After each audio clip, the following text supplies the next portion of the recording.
মা মনেরে বোঝানো রে মন, একদিন তো নতুন গহনা পরে নতুন কাপড় পরে রে মন, এই ঘরের দরওয়াজা দিয়ে নতুন বউ হইয়া ঢুকছিলাম। কত মহিলা বাতাস করছে, কত মহিলা শরবত মুখে দিছে। আবার যেদিন প্রাণ পাখি চলিয়া যাবে, সেই দিনে ঘরে দরজা দিয়া মরা লাশ বাহির হইবা। ছেলে কাঁদবে মা করে, মেয়ে কাঁদবে মা করে, জবাব তো আর দিবা না।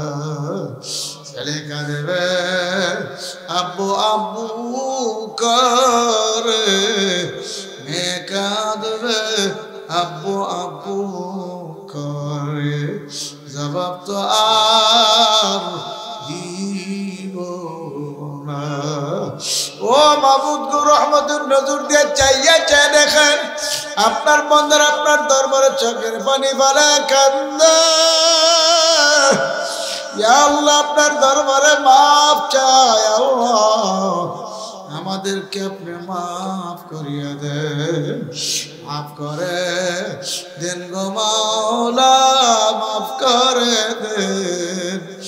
আপনি যদি মাফ না করেন বন্দর উপায় নাই। ইয়া আল্লাহ, আজকের মাহফিলে অনেক দূর দূরান্ত থেকে আমার বাইরে আসে, কেউ ঢাকা থেকে পাগলের মতো চলে আসছে রে ভালি। আমার ভাইয়ারা, আমার বন্ধুরা অনেক দূর থেকে অনেকে আসে, আবার অনেক কাছে থেকে অনেকে আসতে পারে না। আল্লাহ যারা আসতে বসছে, বয়ান করছে, শুনছে, সবার উপর খাস রহমত নাজিল করেন আল্লাহ। ইয়া আল্লাহ, ইয়া আল্লাহ, দয়া করে মায়া করে আমাদেরকে আপনি কবুল করিয়ে নেন আল্লাহ। জানি না কে জানে মা হারায় হাত উঠাইছে, কে জানে বাবা হারায় হাত উঠাইছে, কে জানে দাদা দাদু নানা নানু হারায় হাত উঠাইছে, কে জানে শ্বশুর শাশুড়ি স্ত্রী পুত্র হারায় হাত উঠাইছে। আল্লাহ, তাদের পক্ষ থেকে মাফ চাই, তাদেরকে মাফ করে দেন, কবর বেহেশতের বাগান বানায় দেন আল্লাহ। ইয়া আল্লাহ, জানি না আল্লাহ কার মনে কি মাকসুদ জানি না, প্রত্যেকে দিলেন এক মাকসুদ পূর্ণ করে দেন। এক ভাই তো চাইছে কি পরিবারের 9 জন অসুস্থ আল্লাহ, আমরা যারা যারা অসুস্থ, আমার আলী আমি আল্লাহ যত রোগী আছে আল্লাহ, সমস্ত রোগীদের আপনি সেবা দান করেন আল্লাহ। কোন রোগীকে আপনি কষ্ট দিয়েন না, সুস্থ করিয়া দেন, আমাদের কলমের রোগগুলো ভালো করিয়া দেন, হিংসা হাসাদ দূর করেন, তাকাব্বুরি দূর করিয়া দেন আল্লাহ। ইয়া আল্লাহ, আশিক আলী ভাই যাদের জন্য দোয়া চাইছে আল্লাহ, প্রত্যেকের নেক মাকসুদ পূর্ণ করিয়া দেন। এই ফাতেমা রাদিয়াল্লাহু আনহা মুখে, ক্ষমতার মুখে, শক্তির মুখে কালিমা লা ইলাহা ইল্লাল্লাহু মুহাম্মাদুর রাসূলুল্লাহ, এই কালিমার লাগাম যারা মুখে লাগাইছি, লাগামের রশি আমার মাওলার কুদরতি হাতে ছাড়িয়া দাও, আল্লাহর হাবিবের হাতে ছাড়িয়া দাও আল্লাহ। এবং আল্লাহর হাবিব যেভাবে চলতে বলবে সেভাবে চলা লাগবে আল্লাহ, এবং আল্লাহর হাবিব যেভাবে চালাইবে সেভাবে চলতে হইবে। যদি আল্লাহ এবং আল্লাহর হাবিবের কথা অনুযায়ী চলতে পারি, তাহলে আল্লাহ পাকের ফজল লাভ করবে, আমি আপনি আল্লাহ পাকের তৈরি জান্নাতে যেতে পারবো। সবাই বলেন সুবহানাল্লাহ। আমার মূলত কালামে পাকের মধ্যে জানায়া দিছে, ইন্নাল্লাযীনা ক্বালু রাব্বুনাল্লাহ, যারা বলবে আমার রব হলো আল্লাহ। রবকে আরো জোরে বলেন, সদা সর্বদা রবকে, বিপদের বেলা রবকে, সুখের বেলা রবকে, দুঃখের বেলা রবকে, সদা সর্বদা রব হলো আল্লাহ। ইন্নাল্লাযীনা ক্বালু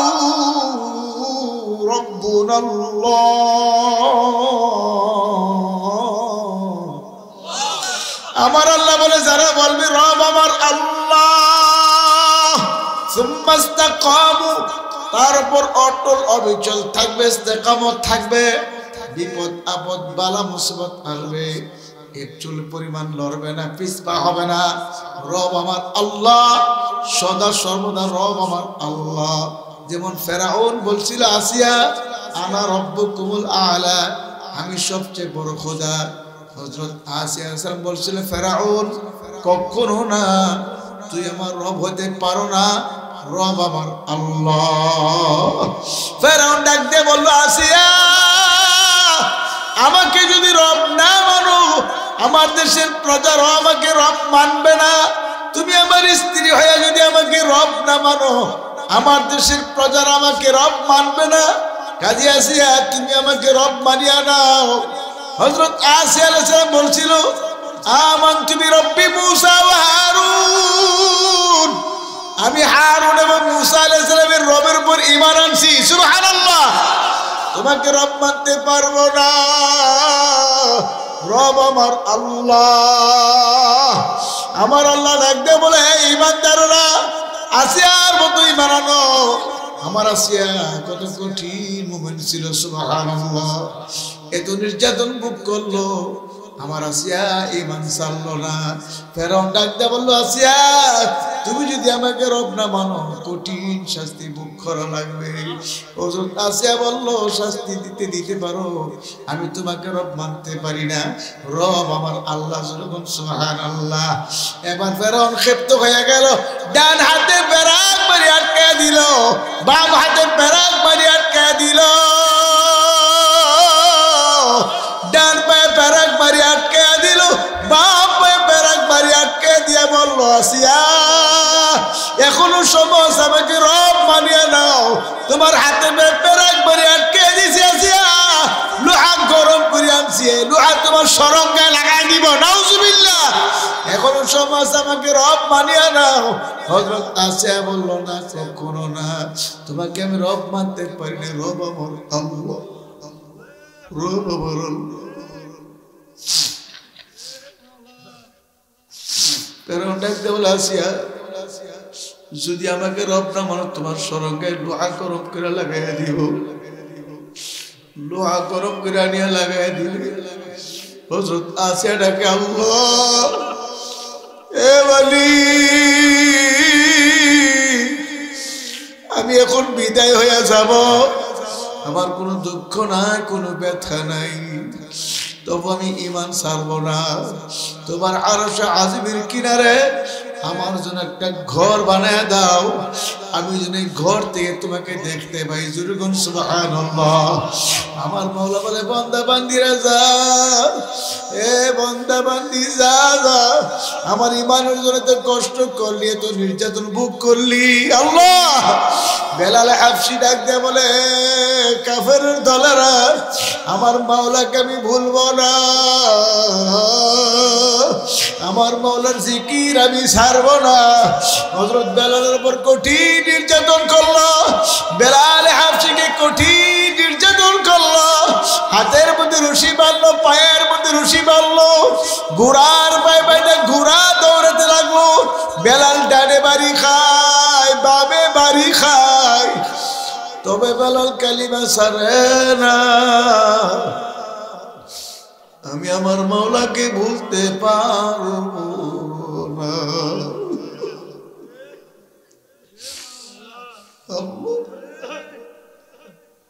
আমার মাওলা ডাকতে বলে ফেরেশতারা যাও, তাতানাজ্জালু আলাইহিমুল মালায়েকা, এ ফেরেশতারা যাও যাও, আমার বান্দা বান্দি আমার ঈমানের জন্য কত কষ্ট করছে, কত নির্যাতন ভোগ করছে, তবে ঈমান ছাড়ে নাই। যা আমার বান্দা বান্দীদের জান্নাত কামাই করছে, আমার বান্দা বান্দীরা জান্নাত দেখায় দাও। সুবহানাল্লাহ। তাতানাজ্জালু আলাইহিমুল মালায়েকা আল্লা তাখাফু ওয়া লা তাহজানু ওয়া আবশিরু বিল জান্নাহ। ফেরেশতারা হাজার হাজার ফেরেশতা নাজিল হইয়া আল্লাহ পাকের নেককার বান্দা বান্দীর সামনে বইসা বলবে হে আল্লাহ পাকের নেককার বান্দা বান্দি, তোমার কোনো ভয় নাই, তোমার কোনো চিন্তা নাই। তুমি যে মাওলার জান্নাত কামাই করছো, এই যে দেখো জান্নাত, তোমার চোখের সামনে জান্নাত হাজির হয়ে গেছে। আল্লাহ পাকের নেককার বান্দা বান্দি স্বপ্নের মতো দেখতে পারবে জান্নাতের দরজাগুলো ঠাস ঠাস করে খুলিয়ে গেছে, জান্নাতের দরজাগুলো টাস টাস করে খুলিয়ে গেছে। জান্নাত দেখে অন্তরটা জুড়ে যাবে আর বলবে আমার মাওলাই কই, আমার মাওলাই কই, কোথায় গেলে পাবো আমার মাওলাকে? আমার মাওলাকে দেখার জন্য কত চরমনাই দৌড়াইছি, কত ইস্তেমায়, কত হালকায়, কত মাহফিলে দৌড়াইছি, কত নামাজে দৌড়াইছি, আমার মাওলাকে দেখি না। আমার মাওলা ফেরেশতারা বলবে আয় আয় আয় আয়, আল্লাহ পাকের নেককার বান্দা বান্দির রূহ আয় আয়, মাওলার সঙ্গে মিলাবার জন্য, নেওয়ার জন্য আসছি। তোমার কোনো ভয় নেই, তোমার কোনো চিন্তা নাই। তুমি যে জান্নাত কামাই করছে, এই যে দেখো জান্নাত, আমার মাওলা তোমাকে জান্নাতের সাক্ষাৎ দিবে। সুবহানাল্লাহ, আল্লাহ আল্লাহ পাকের নেককার বান্দা বান্দি বলবে মাওলার জান্নাত এত সুন্দর, না জানে আমার মাওলা কত সুন্দর। আল্লাহ কবুল করিয়া নেয়। আল্লাহ পাকের নেককার বান্দা বান্দির ঈমানের সাথে রূহ কবজ হইয়া যাবে, এত আসানে রূহ কবজ হইবে আল্লাহ পাকের নেককার বান্দা বান্দি টেরও করতে পারবে না। যেরকম সুবহানাল্লাহ। কুমিল্লা মুরাদনগর আমাদের এক মুজাহিদ ভাই দুনিয়ার থেকে বিদায় হয়ে গেছে। ছেলে মেয়ে পাশে বসা, কেউ অন্য কেউ সাথে নাই, ছেলে মেয়ে পাশে বসা। হঠাৎ করে বলে আসসালামু আলাইকুম ওয়া রাহমাতুল্লাহ। ছেলেরা বলে আব্বু আপনি কাকে সালাম দিলেন? কেউ তো আমাদের ঘরে ঢুকে নাই। তোরা বুঝবে না, তোরা চিনবে না আমি কাকে সালাম দিয়েছি। জিকির করো লা ইলাহা ইল্লাল্লাহ, জিকির করো। চরমনের ময়দানে আজানের পরে যেই কায়দায় জিকির হয়, ঠিক সেই কায়দায় আল্লাহ পাকের বান্দা জিকির শুরু করিয়া দিল। ছেলে মেয়েদের বলে তোরও জিকির করো, সেও জিকির করে, ছেলে মনও জিকির করতে আছে। জিকির কর অবস্থা দেখে আল্লাহ পাকের বান্দা ঢইলা পড়ে যাইতে আছে। ছেলে মেয়েরা বললো আব্বু কি হইল, কি হইল? দূরে দেখে আর দুনিয়াতে নাই। মান ক্বালা লা ইলাহা ইল্লাল্লাহ ফাদাখালাল জান্নাহ, যার জীবনের শেষ কথা হবে লা ইলাহা ইল্লাল্লাহ, সোজা বেহেশতে চলিয়া যাইবে। যেরকম সুবহানাল্লাহ। আল্লাহ আমাদের জন্য কবুল করে নিন আল্লাহ।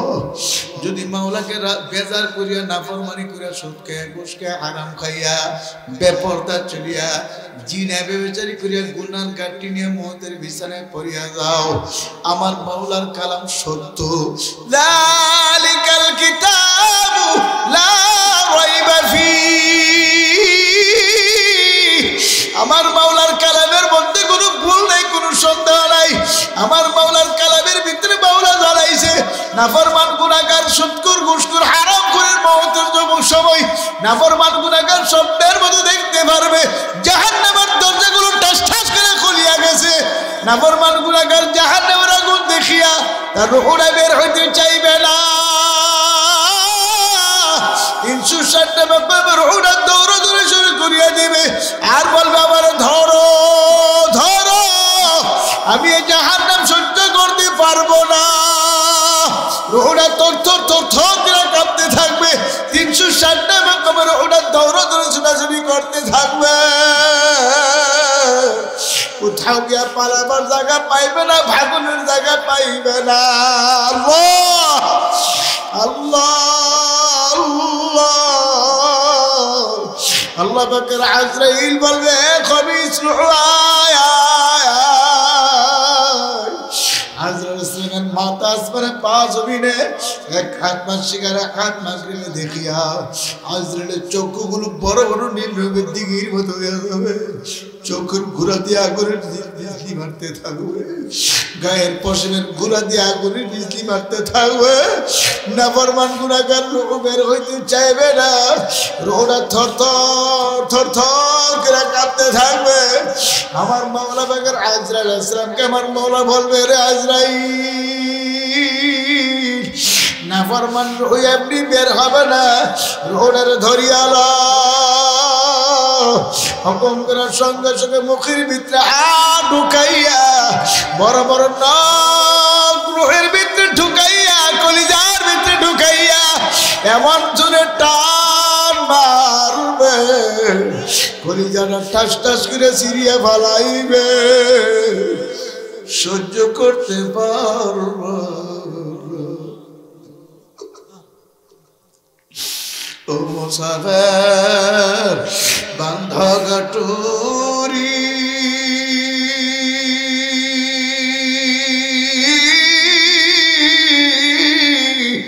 বহু দূরে ঠিকানা,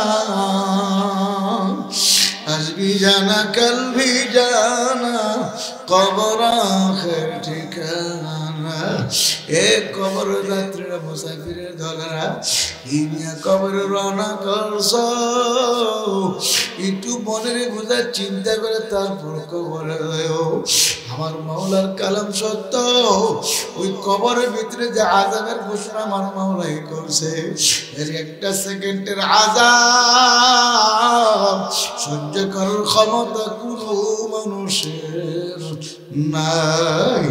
আল্লাহর নবী সাহাবী জলিল কদর সাহাবী হযরত উসমান ইবনে নুরাইন রাদিয়াল্লাহু তাআলা আনহু কবরস্থানের পাশে দিয়ে যখন হাঁটিয়া যাইত, কবর দেখলে হাওমাও করে কান্নাকারি শুরু করিয়া দিত। কান্না করলো যেন হালকা বৃষ্টির পানি দাঁড়িয়ে বায়ে বায়ে জমিয়ে পড়ে। সাহাবায়ে কেরাম বলতেন, আমিরুল মুমিনিন, আপনি কবর দেখলে মন করে কেন কাঁদেন? তখন তিনি বলতেন, তোমরা কি জানো না আখিরাতের প্রথম মঞ্জিল হলো কবর। আমি কবরের ঘরে যদি ধরা পড়িয়া যাই, আমার হাতে জাহান্নামের শিকল লাগাইয়া ডালিয়াটাকে জাহান্নামে ফালাইয়া দিবে। এই এক সেকেন্ডের জাহান্নামের আগুন সহ্য করতে পারবো না। আল্লাহর হাবিবের পেয়ারা সাহাবী, ইসলামের তৃতীয় খলিফা, আল্লাহর নবী একের পর এক দুইটা মেয়ে যার কাছে বিবাহ দিল, সেই সাহাবী হইয়া যদি জাহান্নামের ভয়ে, কবরের আযাবের ভয়ে এমন ভাবে কাঁদতে পারে, আমার আপনার চোখে কেন পানি আসে না? চরমনার ইসহাক রহমাতুল্লাহের ঘটনা শুনছি। সবর কইরা বাড়ি যাইয়া ছেলে মেয়েদের কিনে কি দোস্তরে বসে খানা খাইতো। একদিন আল্লাহর কুতুব জোরে পরে গালিবান খানার জন্য বসছে, দস্তর মিশে প্লেট নিয়ে বসছে, খানা আসতে দেরি হইতে আছে। হুজুর বলছিল, বাবা ফজল করিম, তোমরা বসো, দেখি তোমার আম্মাজান কেন দেরি করতে আছে। হুজুর হাঁটতে হাঁটতে পাক করে দরজার সামনে যাইয়া দেখে হুজুর বিবি চুলার আগুনের দিকে ছায়া ছায়া কান্দে। হুজুর বলল, বিবি আপনি কান্দেন কেন? লাকড়ি চুলা পাক করতে কষ্ট, এজন্য কান্দেন নাকি? হুজুর বিবি বলছিল, হুজুর আমি এজন্য কান্দি না, আমি কান্দি আগুনের দিকে তাকাইয়া। দুনিয়ার আগুন তো জাহান্নামের আগুনের তুলনায় একেবারে নগণ্য। এই সামান্য আগুনের ভিতরে তো 70 লাকড়ি পরাগ বাসের ঘোড়ার লাকড়ি ঢুকাইছি। এক মাথা দিয়ে আগুন ধরছে, আর এক মাথা দিয়ে ফুসফুস করে ধোঁয়া আসতে আছে। দুনিয়ার এত 70 লাকড়িকে, এত 70 লাকড়িকে দুনিয়ার সামান্য আগুন জ্বালাইয়া পড়ে যাই করিয়া ফালাইল। আমি যে কবরে রওনা করছি, আমার কবরে যদি জাহান্নামের আগুন ভরিয়া যায়, হুজুর আমি কেমনে জাহান্নামের আগুন সহ্য করব? এই জাহান্নামের ভয়ে আমি কাঁদি।